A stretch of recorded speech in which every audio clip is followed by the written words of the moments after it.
Eu. Boa noite, irmãos. Que a paz de Deus esteja com todos nós.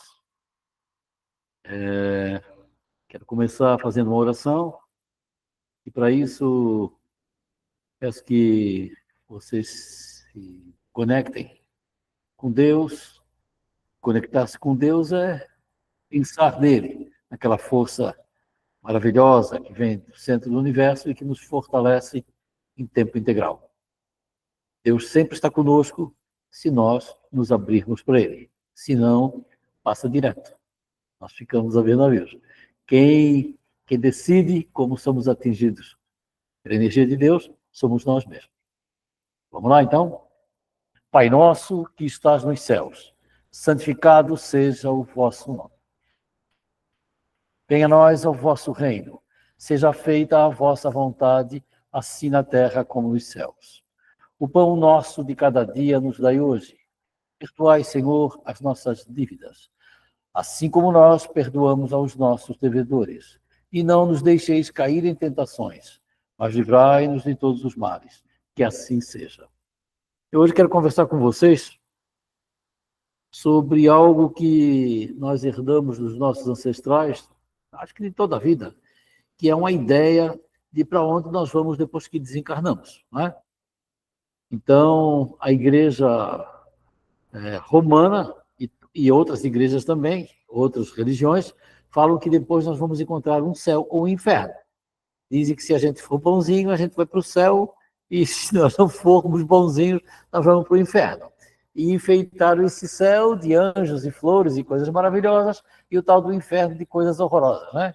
Então, se nós não seguirmos a risca do que eles querem, como a gente se comporte, então nós teríamos que passar por todas essas agruras depois do nosso desencarne.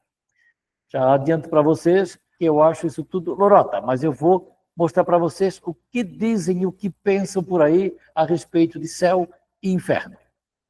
Bom, no Antigo Egito, os egípcios acreditavam que o morto era conduzido pelo deus Anubis ao tribunal de Osíris, onde eram avaliados seus erros por outros 42 seres divinos. Ou seja, o cara ia passar por uma banca para saber se o cara tinha andado na linha ou não. O morto falava da sua vida, proclamava não ter roubado, matado, cometido adultério, mentido, etc. O seu coração era colocado sobre uma balança e pesado contra uma pena. Mas sabe, na balança, uma pena no lado e o coração do cara no outro. Se tivesse o mesmo peso, era considerado inocente. Em caso contrário, seria lançado a um monstro que devorava o seu coração. A alma justa entrava no paraíso e teria uma vida agradável, desempenhando a mesma função que tinha na terra. A injusta ia para o inferno, onde o navio, durante a noite, em cujo trajeto os demônios procuravam obstruir sua passagem e impedir que ele ressurgisse na terra no dia seguinte.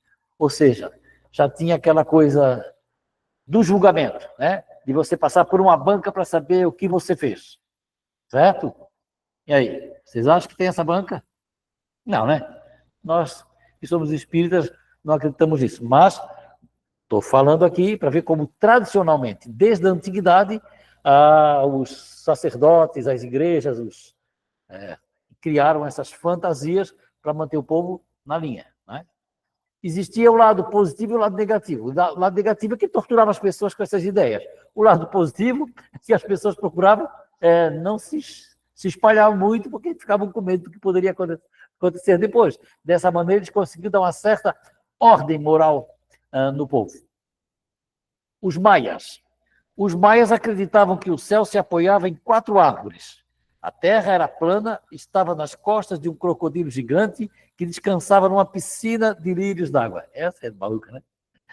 O céu, o mundo superior, tinha 13 níveis, cada um com o seu próprio deus.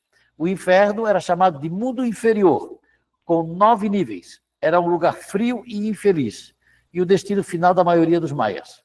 Eles acreditavam que após a morte todos iam para o inferno, cuja entrada seria em cavernas e cenotes, poços naturais no calcário. Lá no Yucatán tem esses esses poços, né? Lembro de ter visto isso por lá. Os incas, eles falavam também em 3 níveis, o superior, o intermediário e abaixo. Todos eles têm essa coisa de ir para cima e para baixo, né?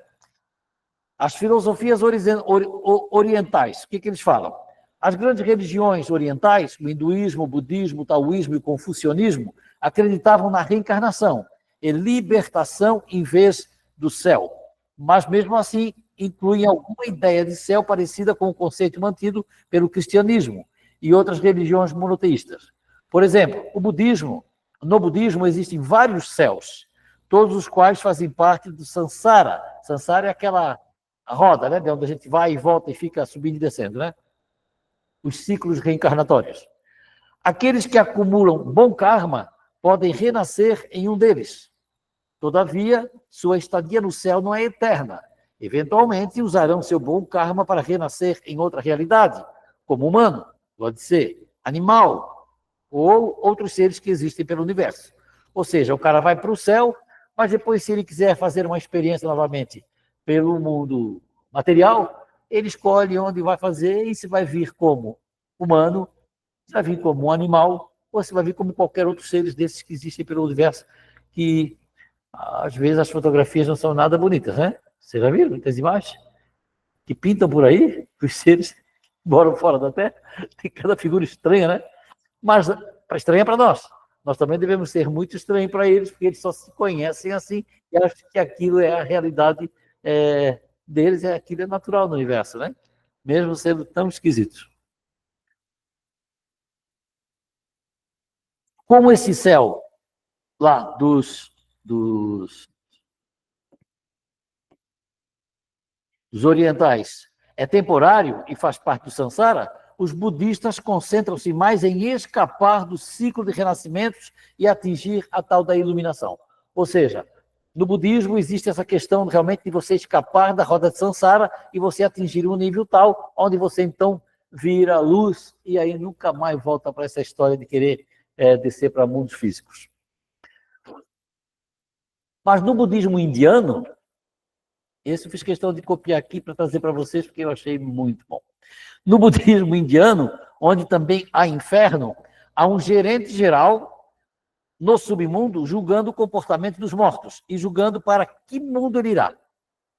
Parecido com o do Egito, mas do Egito tem aquela história do barco, né? Queimar jogar o coração para a esfera, aquele rolo todo, mas esse aqui não. Esse aqui, no budismo indiano, existem 8 infernos. O primeiro, o inferno da regeneração. Nesse inferno, os pecadores odeiam uns aos outros e lutam como cães. Quem abusou de uma mulher, filhos, esposa e um animal de qualquer tamanho, aranha, formiga, mosquito, cai nesse inferno. A menos que se arrependa. Quem não matou uma formiga? Quem não matou uma aranha, né? Parece que esse aí é o primeiro inferno para onde vai todo mundo. O segundo inferno, o inferno das cordas negras. Nesse inferno, os guardas agarram o falecido, empurram-no num chão quente de ferro e cortam seus membros. Quem vai para lá? Quem cometeu o crime de homicídio, roubo, adultério ou suicídio. Imagina, uma chapa quente vai assar, né? Terceiro inferno, o inferno do esmagamento. Guardas do inferno com cabeças de vaca e de cavalo, armados com paus, perseguem o pecador entre as montanhas. Em seguida, pares de montanhas de ferro aproximam-se, esmagando o pecador, inundando a terra com seu sangue. Olha que ideia genial, né? Quem vai para lá? Quem comete adultério? Existe uma floresta de espadas. Uma linda mulher nua ou homem está em cima das árvores de espadas. Assim, quando os pecadores veem a mulher ou o homem, eles se apressam para subir ao topo, mas as folhas são como facas finas e sua pele e carne são cortadas e rasgadas. Que coisa mais linda. Quarto inferno, o das lamentações. Os guardas disparam flechas contra os pecadores e batem nas cabeças dos pecadores com barra de ferro, forçando-os a correr no chão quente de ferro ou os queimam em uma grelha quente de ferro. Quem vai para lá? Os que usam droga, homicídio, roubo, mentira e adultério. Mentira, tá bom? Tá ligado? O quinto inferno. das grandes lamentações, semelhante ao anterior, mas 10 vezes mais severo. Aqueles que dizem mentiras ao lado da sepultura, homicídio, roubo, adultério e drogas. A língua é presa com ferro quente e não conseguem falar. Vocês estão vendo que tem mentira e adultério em todos eles, né? Sexto inferno, o das paixões ardentes. Lançados sobre uma grande placa de ferro aquecida, os guardas torram e sacodem o corpo do pecador, ou colocam uma espada através do ânus até que saia através da sua cabeça. Põe os pecadores num caldeirão e deixa ferver até que o corpo se derreta. Enquadram neste inferno os falsos e também os que cometeram os erros de matar, roubar, cometer adultério, drogados e mentirosos. Sétimo grande inferno das paixões ardentes. São forçados a assistir às cenas horríveis deste inferno antes de serem mandados para lá. Os guardas agarram os pecadores pelo pescoço enquanto estão chorando, gritando e em pânico, e os arrastam para o inferno.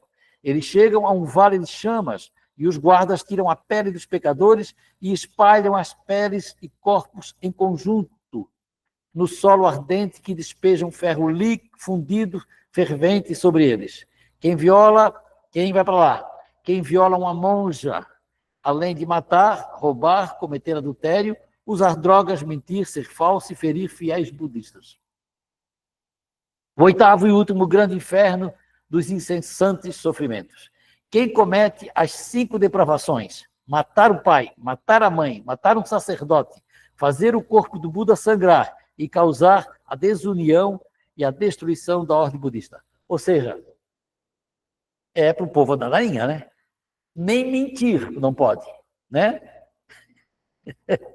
Eu achei engraçado que todos têm adultério, né? Que coisa séria, não? Era bem... Jesus Cristo, não? Como pode inventar e criar coisas e pregar isso para manter as pessoas aterrorizadas, né? Quem não fica aterrorizado sabendo que porque cometeu um deslize qualquer, não vai, ao invés, quando desencarnar, não vai passar por um sofrimento desse? É muita maldade, né? Eu acho isso uma grande maldade, uma religião se propor a pregar uma coisa dessas. Mas agora vamos ver no cristianismo como é que é. Céu e inferno, segundo Allan Kardec. Especificamente do espiritismo, vamos ver. Céu e inferno, segundo Allan Kardec. A teologia cristã reconhece 3 céus. O primeiro é o da região do ar e das nuvens. O segundo, o espaço em que giram os astros. E o terceiro, para além destes, é a morada do Altíssimo, onde se contemplam Deus face a face. É conforme essa crença que se diz que São Paulo foi alçado ao 3º céu.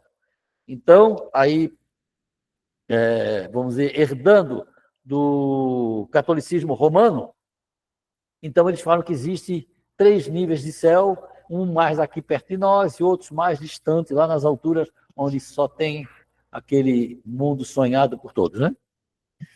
As diferentes doutrinas relativamente ao paraíso repousam todas num duplo erro, de considerar a Terra como o centro do universo.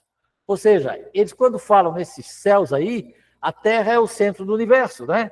Porque tem um céu aqui, um céu ali, um céu lá, mas para quem está em Marte, para quem está em Júpiter, para quem está em outra galáxia, onde é que fica isso, né? Então é uma coisa meio fora da lógica. Bom, eles colocam um Deus acima dos céus, a região das estrelas. Ou seja, eles continuam dizendo que Deus está lá no escafundó de Judas, lá do universo, né? Que Deus está lá. Você vai chegar diante de Deus, se passar por todos esses céus, vai então se defrontar com aquela luz maravilhosa. Eles não consideram que Deus está aqui, dentro de nós, à nossa volta, em todos os lugares. Ou seja, é uma ideia muito maluca de um Deus que está lá e que nós temos que penar um bocado, fazer tudo bonitinho como eles mandam, senão a gente não chega lá. A ciência, com a pertinente lógica da observação e dos fatos, iluminou o espaço e mostrou a nulidade de todas essas teorias. A Terra não é o centro do universo, a ciência revelou mundos semelhantes ao nosso. Ou seja, a ciência acabou mostrando que todo esse carnaval, esse cenário todo que eles construiu, era como se a Terra fosse o centro do universo e tudo girasse em torno de nós. Mas a ciência acabou descobrindo que existem bilhões, sei lá, trilhões, não sei, de galáxias, e, portanto, tem gente morando pelo universo inteiro, então, portanto, esse céu não pode ser uma coisa assim montada aqui em volta da Terra, em cima das nuvens, né? Aqui tão pertinho de nós. Sob a influência desses conhecimentos novos, as crenças se modificaram. O céu, a região estelar, cresceu infinitamente. O homem já andou por esse espaço com sondas e não viu anjo nenhum voando por aí. Sabe aqueles anjos batendo asa, aquela coisa linda? Não viram. Esses anjos com asa foi o pessoal, os pintores da Idade Média, né? Quando começaram a fazer aquelas cenas todas de cristianismo, então pintaram esses anjos com asa. Anjos não tem asa. Os tais dos anjos são seres, espíritos, né?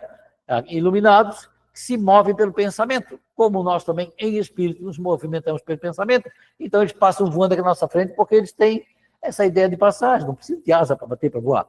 Eu quero estar lá, estou lá. Se você tiver... bom. Não. Aí precisaria ter essa experiência fora do corpo para poder perceber, né? Eu tive uma experiência dessa e uma das coisas que eu vi, que eu constatei, que eu achei fantástico daquela minha experiência, foi de que eu dizia, vou lá, e eu estava lá, sabe? Eu olhava para o lugar, olha aquele lugar, eu estava lá. Era com pensamento. Quando eu pensava, eu estava. Então, mas nós, mesmo encarnados, quando pensamos lá, em algum lugar, nós vamos lá. A nossa energia vai lá. O nosso espírito se desdobra e vai lá. Entendeu? É só pensar lá que nós estamos lá. Então, nós podemos usar essa capacidade de nos desdobrar, de estar lá através do nosso pensamento, para o bem, né? Eu tenho uma pessoa que está necessitada de amparo naquele negócio todo, eu posso estar lá junto dela, energizando ela, fazendo aquilo que eu gostaria de poder estar fazendo fisicamente, mas não posso, mas eu mesmo desdobro e vou lá. E faço esse trabalho no campo energético da pessoa. Então, nós podemos, sim, voar que nem anjo por aí, para onde nós quisermos. O Espiritismo vem, em parte, resolver isso, demonstrando o provável destino do homem. Provável. O homem compõe-se de corpo e espírito. O espírito é o ser principal, racional, inteligente. O corpo é o invólucro material que reveste o espírito temporariamente, para preenchimento da sua missão na Terra e execução do trabalho necessário ao seu adiantamento. O corpo, usado, destrói-se e o espírito sobrevive à sua destruição. Privado do espírito, o corpo é apenas matéria inerte, qual instrumento privado da mola real da função. Sem o corpo, o espírito é tudo, a vida, a inteligência, e deixando o corpo, retorna ao mundo espiritual para depois reencarnar. Esse é o processo que você, quando você está na roda de Sansara, que você vai e volta, né? Desencarna para encarnar de novo. Mas existe a possibilidade também de desencarnar e não precisa mais voltar, né? Você atingir um nível de vibracional superior, e aí você fica naquela vibração ali, e você vive nos mundos de outras dimensões diferentes desse nosso, e não precisa mais pegar um corpo para ficar tateando aqui na Terra, né?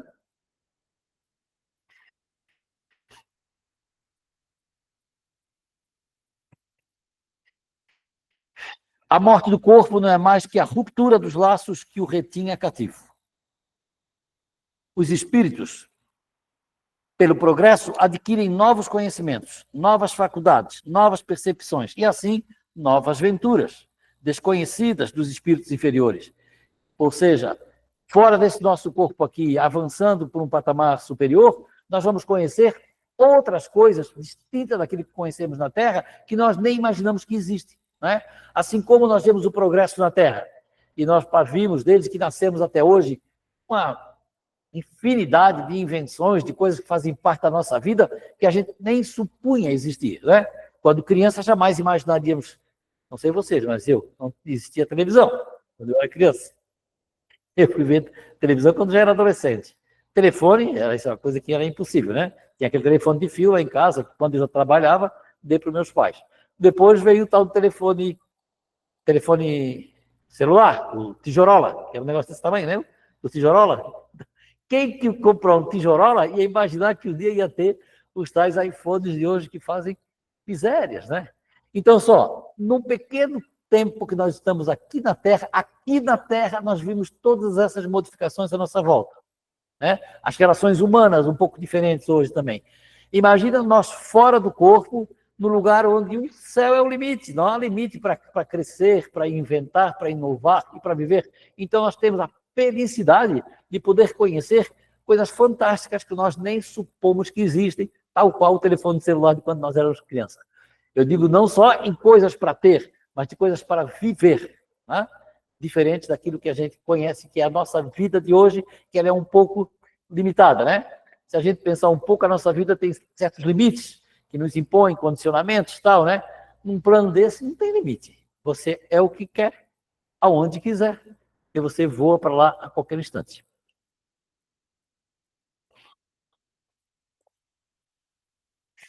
A felicidade está na razão direta do progresso realizado, de sorte que, de dois espíritos, mesmo encarnados, um pode ser tão feliz quanto o outro, unicamente por não possuir o mesmo adiantamento intelectual e moral. Vou ler de novo porque eu não entendi. A felicidade está na razão direta do progresso realizado, de sorte que, de dois espíritos, mesmo encarnados, um pode não ser tão feliz quanto o outro, unicamente por não possuir o mesmo adiantamento intelectual. Ou seja, nós somos duas pessoas muito parecidas, que nascemos do mesmo pai, da mesma mãe, no entanto, um tem uma percepção de mundo, tem uma percepção da vida, tem uma coisa interna que faz ele feliz, e ele é uma pessoa feliz nas suas atitudes, no seu comportamento, em tudo que faz, que toca, ele é feliz. O mesmo irmão pode ser uma coisa completamente diferente, mesmo tendo nascido com um corpo tão parecido, né? Tão parecido. Ele pode ter uma vida completamente diferente, porque aquilo que vem de dentro dele, aquilo que vem do conhecimento que ele tem como espírito, é diferente. Então, a vida nele aqui pode ser uma coisa mais trágica, mais complicada, mais difícil, né? Não realiza tanto, e, na verdade, olhando os dois ali, quase pode parecer gêmeos, ou até gêmeos, né? E um é uma coisa e o outro é outra.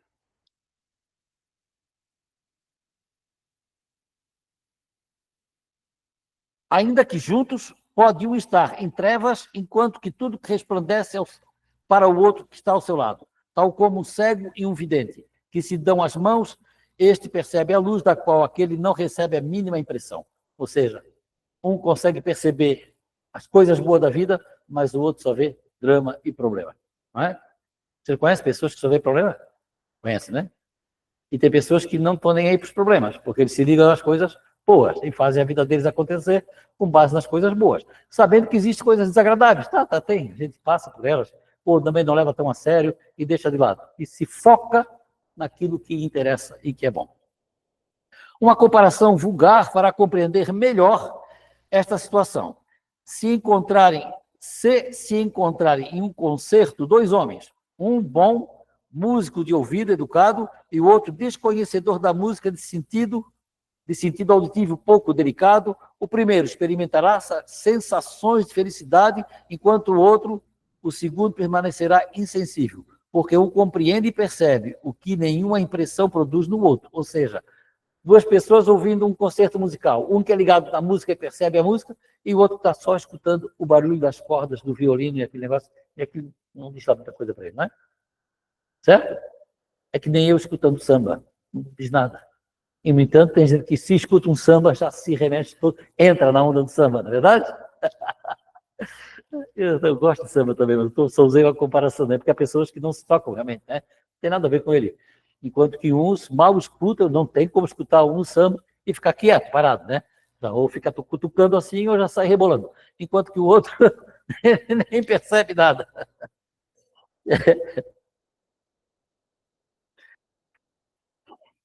Assim sucede quanto a todos os gozos do espírito, que são na razão da sua sensibilidade.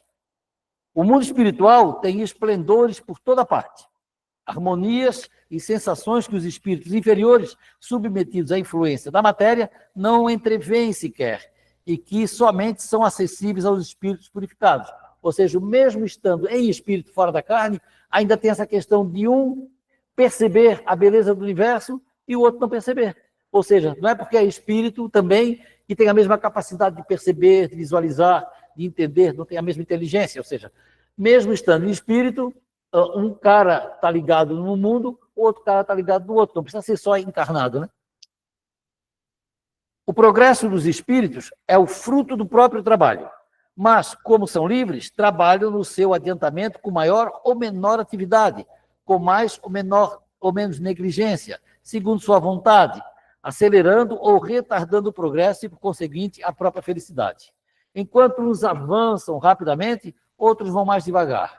São eles, pois, os próprios autores da sua situação, feliz ou desgraçada, conforme esta frase do Cristo, a cada um segundo suas obras. Ou seja, uma pessoa pode levar uma vida feliz e o outro pode levar uma vida infeliz, depende do que ele está fazendo da vida, do que ele está fazendo dessa oportunidade que teve para realizar-se a si e realizar em função da humanidade.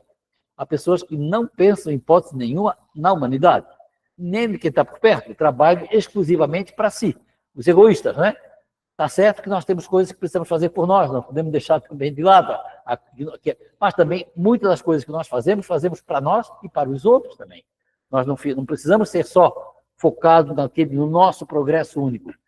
O ideal seria que todos nós que estamos na Terra, toda a humanidade, avançasse juntos, né? Esse seria o ideal. Acontece que cada um tem o livre arbítrio para escolher o que quer fazer na Terra. O progresso intelectual e o progresso moral raramente marcham juntos. Vou repetir. O progresso intelectual e o progresso moral raramente marcham juntos. Mas o que o espírito não consegue em dado tempo, alcança em outro, de modo que os dois progressos acabam por atingir o mesmo nível. Ou seja, é possível que aqui na Terra o progresso intelectual de um seja mais e o progresso moral de outro seja mais. Mas depois, noutra oportunidade, essas coisas podem se modificar e você pode alcançar o progresso tanto moral quanto intelectual. Eis porque se vê muitas vezes homens inteligentes e instruídos, pouco adiantados moralmente e vice-versa. A encarnação é necessária ao duplo progresso moral e intelectual do espírito. Ao progresso intelectual pela atividade obrigatória do trabalho, ao progresso moral pela necessidade recíproca dos homens entre si. Que eu acabei de falar, né? A vida social é a pedra de toque das boas ou más qualidades. A vida social é a pedra de toque, ou seja, é a chave, né?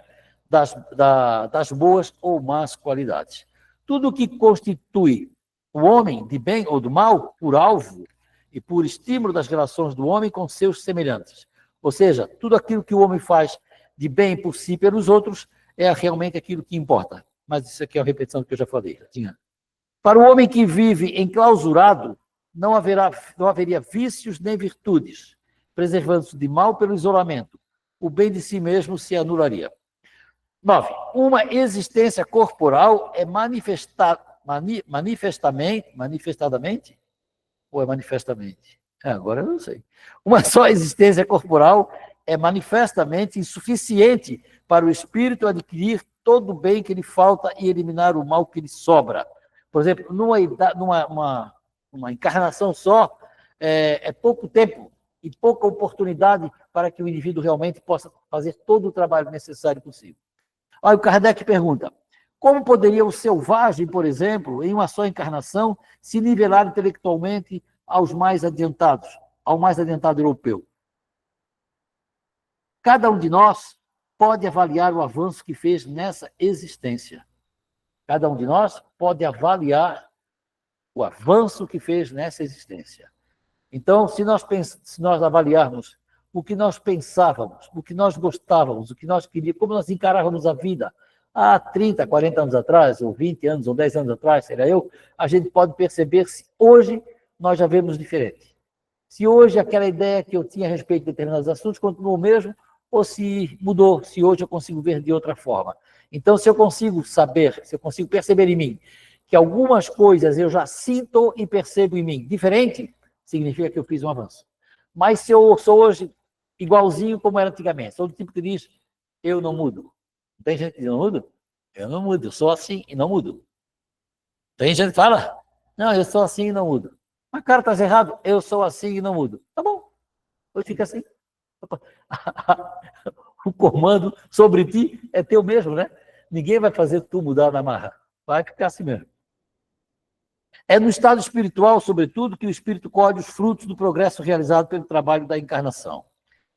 A felicidade dos espíritos bem-aventurados não consiste na ociosidade contemplativa, uma eterna e fastidiosa inutilidade. A felicidade dos espíritos bem-aventurados não consiste na ociosidade, ou seja, aquele espírito evoluído está lá assim, em tempo integral, usufruindo dos ares do mundo superior e não faz nada. Não existe, não existe. Quanto mais o espírito é evoluído, mais ele trabalha. Tem mais coisas para fazer, porque vê que tem mais coisas para fazer. Por si ainda, né, porque o céu é o limite, e pelos outros, fica mais claro que é possível trabalhar em prol da humanidade ou da espiritualidade. A vida espiritual, em todos os seus graus, é, ao contrário, uma constante atividade, mas atividade isenta de fadigas. Ou seja, aqui nós temos o corpo físico que cansa, né? Fazemos um negócio e aí a gente dá uma sentada, dá uma descansada, espera para fazer outro dia porque está cansado. No espírito não existe essa fadiga. O cara pode trabalhar em tempo integral. Nem favores, nem privilégios, que não sejam o prêmio ao mérito. Tudo é medido e pesado na balança da estrita justiça. Das qualidades do indivíduo depende sua felicidade, e não do estado material do meio em que se encontra, podendo a felicidade, portanto, existir em qualquer parte onde haja espíritos capazes de a gozar. Nenhum lugar lhe é circunscrito e assinalado no universo. Ou seja, o espírito pode estar em qualquer lugar do universo, sabe? Nós sabemos que existem lugares do universo que são mais iluminados, lugares que são mais adiantados, existem outros que nem tanto, mas um espírito de bom, um espírito que já cresceu um pouco, ele vai se sentir bem em qualquer lugar desse. Ele sempre vai ter o que fazer em qualquer lugar que ele for, né? Das qualidades do indivíduo depende sua felicidade, e não do estado material do meio em que se encontra. Onde quer que se encontre, os espíritos podem contemplar a majestade divina, porque Deus está em toda parte. Entretanto, a felicidade não é pessoal. Se a possuíssemos somente em nós mesmos, sem poder partilhar com outro, ela seria tristemente egoísta, comunhão de ideias. Ou seja, não existe uma felicidade de uma pessoa sozinha, sabe? Eu sou feliz e sou isolado dessa minha cúpula, que maravilhosa, né? Eu sou feliz aqui. Não tem ninguém que é feliz sozinho. Você é feliz sempre em conjunto. A sua felicidade sempre é repartida e ela é compartilhada com as outras pessoas. Você não é uma pessoa feliz sozinha numa família onde todos são tristes, certo? Porque essa situação de toda a família triste lhe tira também a sua sensação de felicidade, porque você está ali inerte, ou seja, está ali tolhido da sua manifestação de poder liberar e ajudar as pessoas. Então, é difícil que uma pessoa seja muito feliz estando rodeada de infelicidade. Nessa imensidão ilimitada, onde está o céu? Em toda parte. Qual a natureza desse fogo que queima, mas não consome as vítimas? Jesus limitou-se a falar vagamente da vida bem-aventurada dos castigos reservados aos culpados, sem referir-se jamais nos seus ensinos, a castigo e suplícios corporais, que constituíram para os cristãos um artigo de fé. Então, Jesus em nenhum lugar disse, se tu é bom, vai para o céu, se tu é ruim, para o inferno. Jesus não falou isso. Nós não vemos nas palavras de Jesus, nos evangelhos, nenhuma manifestação, você vai para o céu, você vai para o inferno. Essa história de céu e inferno é da igreja, é da cúpula, é daqueles que mandam. Eles é que fazem questão de dizer que existe um lugar para onde você pode ir maravilhosamente, ou para um buraco, como falaram os budistas indianos, né? Aqueles infernos tenebrosos. Jesus resolveu a questão quando disse: há muitas moradas na casa do meu pai. Certo? Há muitas moradas na casa do meu pai. Isso significa que todas as moradas são obras de Deus. Então você pode, portanto, estar em qualquer uma delas. Você estará sempre sob o toque, sobre a luz de Deus. Então, não importa se você está num planetinha mais iniciante ou se você está no Sol, né? Mais evoluído, porque você sempre estará sob a luz divina.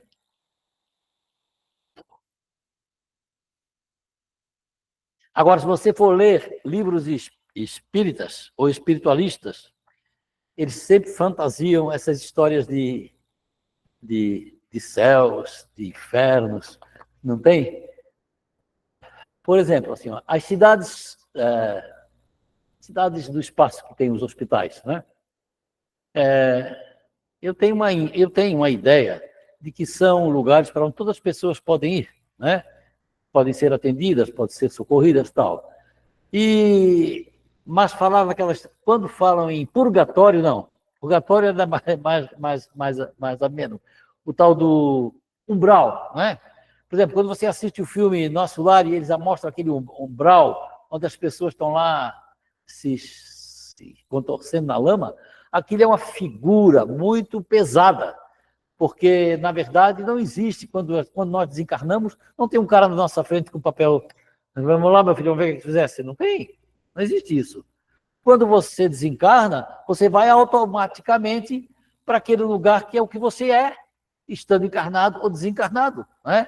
Se você já vive no meio do rolo, no meio da lama, aqui na Terra, você vai para um lugar que é parecido com aquilo, não precisa ter aquela imagem de uma coisa infernal, né? Ele vai para quê? Para o meio de gente enrolada, para o meio de complicada, do jeito que ele é. Vai para o meio de espíritos que estão no mesmo nível dele.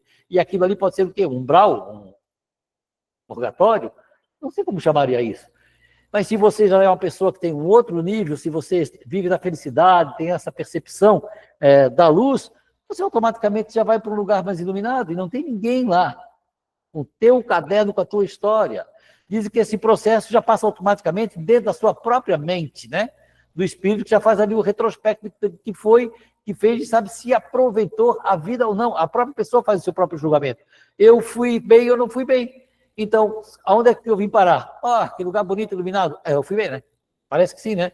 Porque eu cheguei lá pelo trabalho que eu fiz. Não tem uma pessoa que vai me dizer, você vai para a direita, você para a esquerda, para cima, para baixo. Ninguém. Nós iremos para um lugar que é compatível com o nosso estado emocional, o nosso estado espiritual, o nosso estado interno. Você vai por sintonia. Então, assim, você está no céu ou já está no inferno aqui? Porque você não precisa desencarnar para ir para o céu ou para o inferno, né? E eu estou falando desse céu e inferno, entre aspas, né? Você já vive no céu quando você está em harmonia com o universo. Está em harmonia com Deus, em harmonia com as pessoas, você vive na felicidade. Isso é o chamado céu. Mas se você vive na encrenca, você já vive nessa situação complicada, né? Não precisa receber aquela chapa quente, ser esquartejado, aquela coisa horrorosa. Não precisa disso. Você já estará num ambiente rodeado de gente do seu tipo, né? Gente que vai te passar a perna na primeira oportunidade, quer que seja aqui ou quer que seja lá. Não vá pensar que o cara ficou aqui só fazendo rolo e quando desencarnar, não, agora eu virei anjo, vou viver na luz eterna. Não, cara. Se tu é enrolado, vai desencarnar enrolado, né? E vai ser arrastado e vai ser cercado de gente do teu tipo, certo? Nós aqui mesmo, quando encarnados, nós já temos uma certa separação, né? Em geral, as pessoas enroladas se juntam mais, né? Você não percebe isso? E as pessoas que são mais amorosas também se juntam mais, assim, se conhecem, formam grupos. Já é mais ou menos assim separado, né? Não é assim, nós não somos tão mesclados de gente ruim e boa dentro dos nossos círculos próximos. Nós, evidentemente, que nós moramos numa cidade onde temos que conviver com todo tipo de gente, mas nós selecionamos naturalmente aquilo que convém a nós. Nós temos amizade com as pessoas que pensam, que sentem, que falam a nossa língua. Então, nós temos já aqui uma possibilidade de viver num estado superior ou num estado inferior. Correto?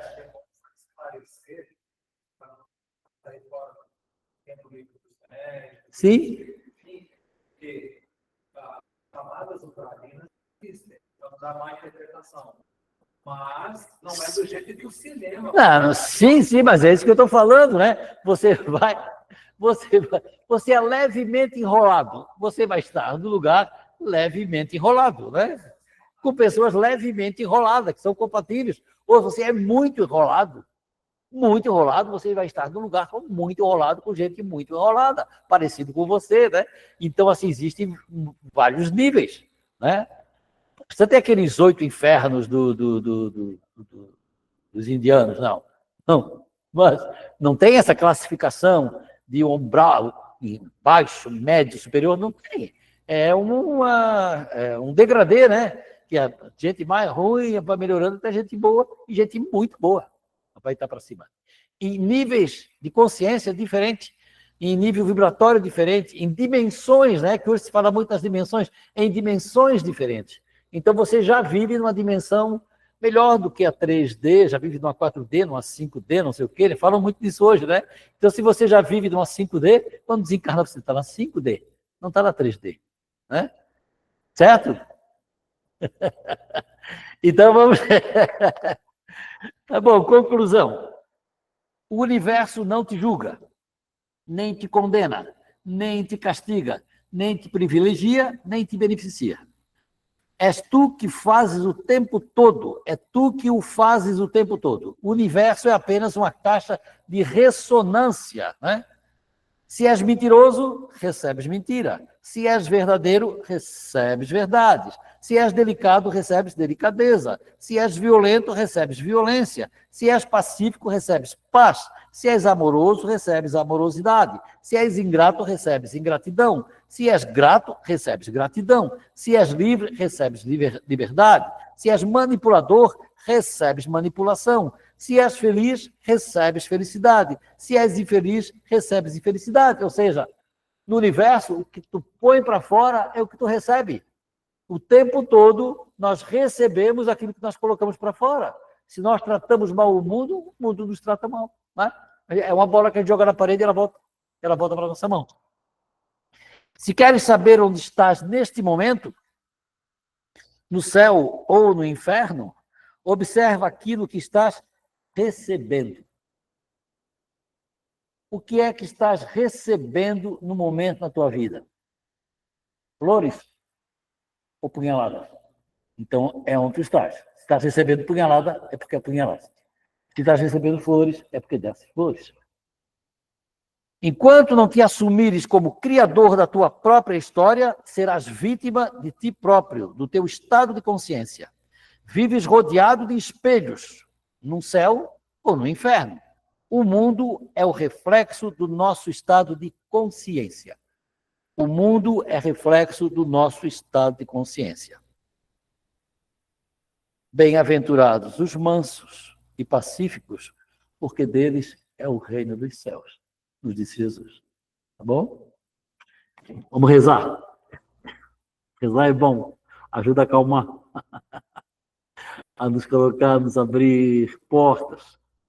A oração nos abre portas para esses momentos de lucidez, de tranquilidade, serenidade e de luz. Vamos lá. Ave Maria, cheia de graça, o Senhor é convosco. Bendita sois vós entre as mulheres e bendito é o fruto do vosso ventre, Jesus. Santa Maria, Mãe de Jesus, rogai por nós, os seus filhos, agora e na hora do nosso desencarne. Que assim seja. Muito obrigado pela atenção. Até uma outra oportunidade. Que Deus abençoe a todos vocês.